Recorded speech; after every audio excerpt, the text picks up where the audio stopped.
ओम शांति। 16 सितंबर 2024। आज की मुरली। मीठे बच्चे, यह वंडरफुल सत्संग है जहाँ तुम्हें जीते जी मरना सिखलाया जाता है। जीते जी मरने वाले ही हंस बनते हैं। प्रश्न: तुम बच्चों को अभी कौन सी एक फिक्रात है? उत्तर: हमें विनाश के पहले संपन्न बनना है। जो बच्चे ज्ञान और योग में मजबूत होते जाते हैं, उन्हें मनुष्य को देवता बनाने की हावी यानी कि आदत होती जाती है। वह सर्विस के बिना रह नहीं सकते हैं। जिन्न की तरह भागते रहेंगे। सर्विस के साथ साथ स्वयं को भी संपन्न बनाने की चिंता होगी। ओम शांति। रूहानी बाप बैठ रूहानी बच्चों को समझाते हैं। रूह अब साकार में है और फिर प्रजापिता ब्रह्मा की संतान है, क्योंकि एडाप्ट किए हुए हैं। तुम्हारे लिए सब कहते हैं, यह भाई बहन बनाती हैं। बच्चों को बाप ने समझाया है, असल में तुम आत्माएं भाई भाई हो। अब नई सृष्टि होती है तो पहले पहले ब्राह्मण चोटी चाहिए। तुम शूद्र थे, अभी ट्रांसफ़र हुए हो। ब्राह्मण भी तो चाहिए जरूर। प्रजापिता ब्रह्मा का नाम तो बाला है। इस हिसाब से तुम समझते हो हम बच्चे भाई बहन ठहरे। जो भी अपने को ब्रह्मा कुमार कुमारी कहलाते हैं, वह जरूर भाई बहन ठहरे। सभी प्रजापिता ब्रह्मा की संतान हैं, तो भाई बहन जरूर होना चाहिए। ये समझाना है बेसमझों को। बेसमझ भी हैं और फिर ब्लाइंड फेथ भी हैं, जिनकी पूजा करते हैं, फेथ रखते हैं, यह फलाना है, परंतु उसे जानते कुछ भी नहीं। लक्ष्मी नारायण की पूजा करते हैं, परंतु वह कब आए, कैसे बने, फिर कहाँ गए, कोई भी नहीं जानते। कोई भी मनुष्य नेहरू आदि को जानते हैं तो उन्हों की हिस्ट्री जोग्राफी का भी सब पता है। अगर बायोग्राफी को नहीं जानते तो वह क्या काम का। पूजा करते हैं परंतु उनकी जीवन कहानी को नहीं जानते। मनुष्यों की जीवन कहानी को तो जानते हैं, परंतु जो बड़े पास्ट हो गए हैं, उनकी एक की भी जीवन कहानी को नहीं जानते। शिव के कितने ढेर पुजारी हैं, पूजा करते हैं, फिर मुख से कह देते वह तो पत्थर भित्तर में है, कण कण में है। क्या यह जीवन कहानी ठहरी? यह तो अक्ल की बात नहीं हुई। अपने को भी पतित कहते हैं। पतित अक्षर कितना फिट है। पतित माना विकारी। तुम समझा सकते हो कि हम ब्रह्मा कुमार कुमारी क्यों कहलाते हैं? क्योंकि ब्रह्मा की औलाद हैं और एडाप्टेड हैं। हम कुख वंशावली नहीं, मुख वंशावली हैं। ब्राह्मण ब्राह्मणियाँ तो भाई बहन ठहरे ना, तो उनकी आपस में क्रिमिनल आई हो न सके। खराब ख्यालात मुख्य हैं ही काम के। तुम कहते हो हम प्रजापिता ब्रह्मा की संतान भाई बहन बनते हैं। तुम समझते हो हम सब हैं शिव बाबा की संतान भाई भाई। यह भी पक्का है, दुनिया को कुछ भी पता नहीं है, ऐसे ही सिर्फ कह देते हैं। तुम समझा सकते हो सभी आत्माओं का बाप वह एक है। उनको सब पुकारते हैं। तुमने चित्र भी दिखाया है। बड़े बड़े धर्म वाले भी इस निराकार बाप को मानते हैं।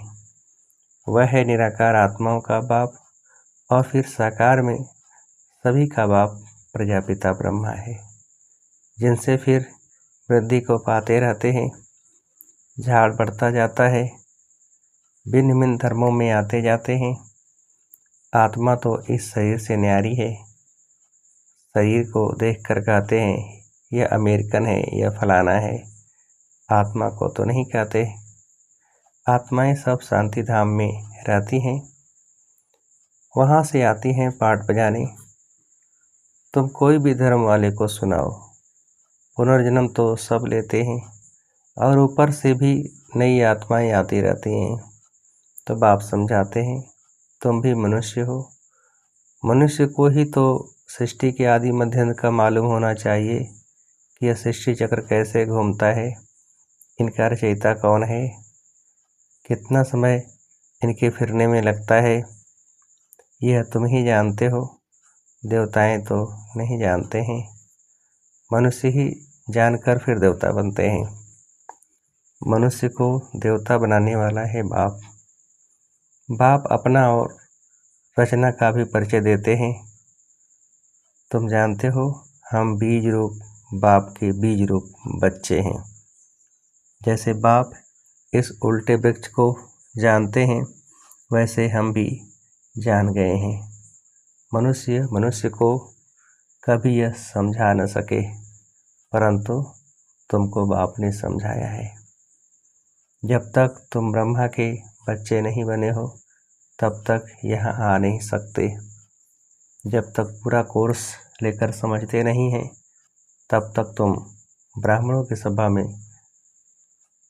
बैठा कैसे सकते। इसको इंद्र सभा भी कहते हैं। इंद्र कोई वह पानी की बरसात नहीं बरसाते हैं, इंद्र सभा कहा जाता है। परियां भी तुमको बनना है। अनेक प्रकार की परियां गाई हुई हैं। कोई बच्चे अच्छे स्वभावान होते हैं तो कहते हैं ना, यह तो जैसे परी है, पाउडर आदि लगाकर सुंदर बन जाते हैं। सतयुग में तुम बनते हो परियां, परिजादे।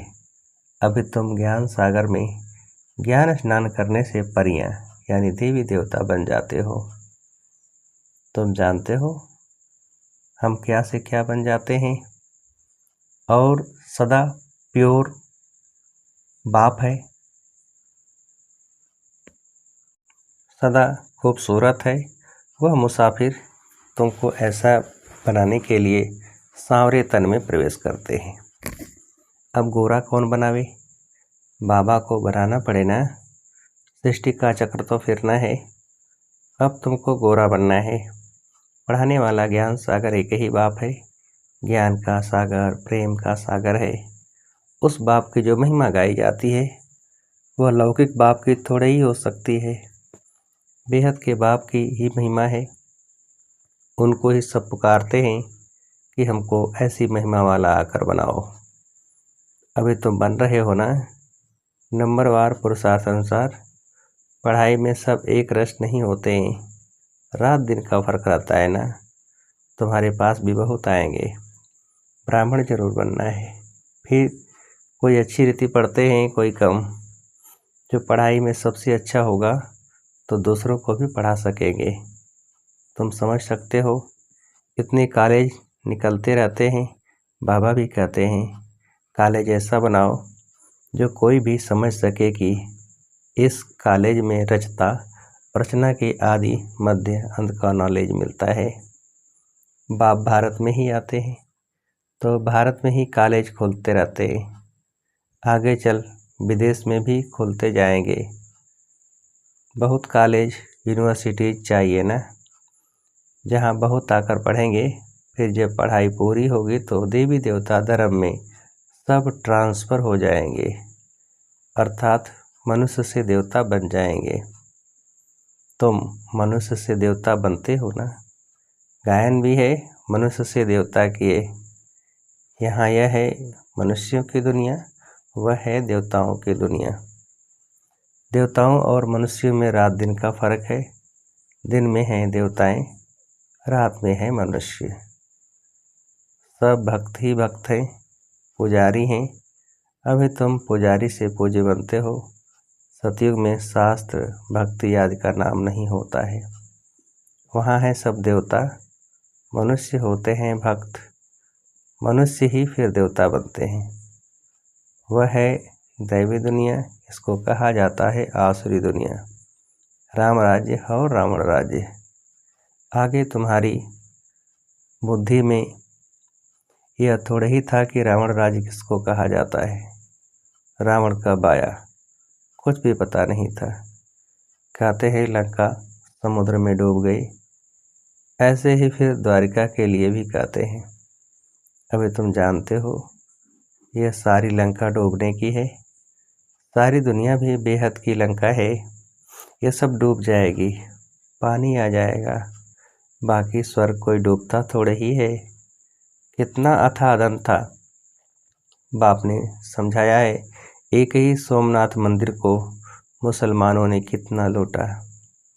अभी देखो कुछ नहीं रहा है। भारत में कितना अथाह धन था। भारत को ही स्वर्ग कहा जाता है। अभी स्वर्ग कहेंगे, अभी तो नर्क है। अभी स्वर्ग कहेंगे, अभी तो नर्क है। फिर स्वर्ग बनेगा। स्वर्ग कौन, नर्क कौन बनाते हैं, यह अभी तुम जान गए हो। रावण राज्य कितना समय चलता है वह भी बताया है। रावण राज्य में कितने अथाह धर्म हो जाते हैं। राम राज्य में तो सिर्फ सूर्यवंशी चंद्रवंशी रहते हैं।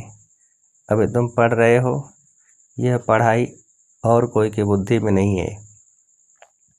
वह तो है ही, वह तो है ही रावण राज्य में। राम राज्य होता है सतयुग में। बाप कहते हैं हम तुमको लायक बनाते हैं, फिर तुम न लायक बन जाते हो। न लायक क्यों कहते हैं, क्योंकि पतित बन जाते हो। देवताओं के लायकी की महिमा और अपनी न लायकी की महिमा गाते हैं। बाप समझाते हैं तुम जब पूज्य थे तो नई दुनिया थी, बहुत थोड़े मनुष्य थे, सारे विश्व के तुम ही मालिक थे। अभी तुमको खुशी बहुत होनी चाहिए, भाई बहन तो बनते हो ना। यह कहते वह यह घर फिटाते हैं, वह कहते यह घर फिटाते हैं। वही फिर आकर जब शिक्षा लेते हैं तो यहाँ आने से समझते हैं कि नॉलेज तो बहुत अच्छी है। अर्थ समझते हैं ना। भाई बहन बिगड़ पवित्रता कहाँ से आए, सारा मदार पवित्रता पर ही है। बाप आते भी हैं मगध देश में, जो कि बहुत गिरा हुआ देश है, बहुत पतित है, खान पान भी गंदा है। बाप कहते हैं मैं बहुत जन्मों के अंत वाले शरीर में ही प्रवेश करता हूँ। यही 84 जन्म लेते हैं। लास्ट सो फिर फर्स्ट, फर्स्ट सो लास्ट। मिसाल तो एक का बताएंगे ना। तुम्हारी डिनाइस्टी बनने वाली है। जितना अच्छी रीति समझते जाएंगे फिर तो तुम्हारे पास बहुत आएंगे। अभी ये बहुत छोटा झाड़ है, तूफान भी बहुत लगते हैं। सतयुग में तूफानों की बात ही नहीं। ऊपर से नई नई आत्माएं आती रहती हैं। यहाँ तूफान लगते ही गिर पड़ते हैं। वहाँ तो माया का तूफान होता ही नहीं। यहाँ तो बैठे बैठे मर जाते हैं। और फिर तुम्हारी माया के साथ युद्ध है तो अभी हैरान करती है। सतयुग में यह नहीं होगा। दूसरे कोई धर्म में ऐसी बात होती नहीं। रावण राज्य और राम राज्य को और कोई समझते ही नहीं है। बल सत्संग में जाते हैं, वहाँ मरने जीने की बात नहीं होती। यहाँ तो बच्चे एडाप्ट होते हैं, कहते हैं हम शिव बाबा के बच्चे हैं, उनसे वर्षा लेते हैं, लेते लेते फिर गिर पड़ते हैं तो वर्षा भी खलास। हंस से बदलकर बगुला बन जाते हैं। फिर भी बाप रहमदिल है तो समझाते रहते हैं। कोई फिर से चढ़ जाते हैं, जो थमे इससे रहते हैं उनको कहेंगे महावीर हनुमान। तुम हो महावीर महावीरनी, नंबरवार तो हैं ही। सबसे पहलवान तो महावीर कहा जाता है। आदिदेव को भी महावीर कहते हैं, जिससे ही यह महावीर पैदा होते हैं जो विश्व पर राज्य करते हैं। नंबरवार पुरुषार्थ अनुसार रावण पर विजय पाने के लिए पुरुषार्थ करते रहते हैं। रावण है 5 विकार, यह तो समझ की बात है। अभी तुम्हारी बुद्धि का ताला बाप खोलते हैं, फिर ताला एकदम बंद हो जाता है। यहाँ भी ऐसे हैं जिनका ताला खुलता है तो वह जाकर सर्विस करते हैं। बाप कहते हैं जाकर सर्विस करो, गटर में जो पड़े हैं उनको निकालो। ऐसे नहीं कि तुम भी गटर में गिरो। तुम बाहर निकल औरों को भी निकालो। विषय बैतरणी नदी में अपरंपार दुख हैं। अभी अपरंपार सुखों में चलना है। जो अपरंपार सुख देते हैं उनकी महिमा गाई जाती है। रावण जो दुख देते हैं उनकी महिमा होगी क्या। रावण को कहा जाता है असुर। बाप कहते हैं तुम रावण राज्य में थे, अभी अपार सुख पाने के लिए तुम यहाँ आए हो। तुमको कितने अपार सुख मिलते हैं। खुशी कितनी रहनी चाहिए और खबरदार भी रहना चाहिए। पोजीशन तो नंबरवार होती है। हर एक एक्टर का पोजीशन अलग है। सब में तो ईश्वर हो न सके। बाप हर बात बैठ समझाते हैं। तुम बाप को और रचना के आदि मध्यांत को जान जाते हो। नंबरवार पुरुषार्थ अनुसार नंबरवार पढ़ाई पर भी मार्क्स होती है। यह है बेहद की पढ़ाई। इसमें बच्चों को बहुत अटेंशन होना चाहिए। पढ़ाई एक रोज भी मिस न हो। हम हैं स्टूडेंट, गॉडफादर पढ़ाते हैं। वह नशा बच्चों को चढ़ा रहना चाहिए। भगवान आज सिर्फ उन्होंने नाम बदलकर श्री कृष्ण का नाम डाल दिया है। भूल से श्री कृष्ण भगवान आज समझ लिया, क्योंकि श्री कृष्ण हुआ नेक्स्ट टू गॉड। स्वर्ग जो बाप स्थापन करते हैं उनमें नंबर 1 यह है ना। यह ज्ञान अभी तुमको मिला है। नंबरवार पुरुषार्थ अनुसार अपना भी कल्याण करते हैं और दूसरों का भी कल्याण करते रहते हैं। उनको सर्विस बिगर कभी सुख नहीं आएगा। तुम बच्चे योग और ज्ञान में मजबूत हो जाएंगे तो काम ऐसे करेंगे जैसे जिन्न। मनुष्य को देवता बनाने की हावी यानी आदत लग जाएगी। मौत के पहले ही पास होना है। सर्विस बहुत करनी है। पीछे तो लड़ाई लगेगी, नेचुरल कैलेमिटीज भी आएगी। अच्छा, मीठे मीठे से खिलते बच्चों प्रति माता पिता बाप दादा का याद प्यार और गुड मॉर्निंग। रूहानी बाप के रूहानी बच्चों को नमस्ते। हम रूहानी बच्चों की रूहानी बाप को नमस्ते। धारणा के लिए मुख्य सार पहली पॉइंट, लास्ट सो फर्स्ट जाने के लिए महावीर वन पुरुषार्थ करना है। माया के तूफानों में हिलना नहीं है। बाप समान रहम दिलबन मनुष्यों की बुद्धि का ताला खोलने की सेवा करनी है। दूसरी पॉइंट, ज्ञान सागर में रोज ज्ञान स्नान कर परिजादा बनना है। एक दिन भी पढ़ाई मिस नहीं करनी है। भगवान के हम स्टूडेंट हैं, इस नशे में रहना है। वरदान, गंभीरता के गुण द्वारा फुल मार्क्स जमा करने वाले गंभीरता की देवी व देवता भव। विस्तार, वर्तमान समय गंभीरता के गुण की बहुत आवश्यकता है, क्योंकि बोलने की आदत बहुत हो गई है। जो आता है वह बोल देते हो। किसी ने कोई अच्छा काम किया और बोल दिया तो आधा खत्म हो जाता है, आधा ही जमा होता है, और जो गंभीर होता है उसका फूल जमा होता है। इसलिए गंभीरता के देवी व देवता बनो और अपने फुल मार्क्स इकट्ठी करो। वर्णन करने से मार्क्स कम हो जाएगी।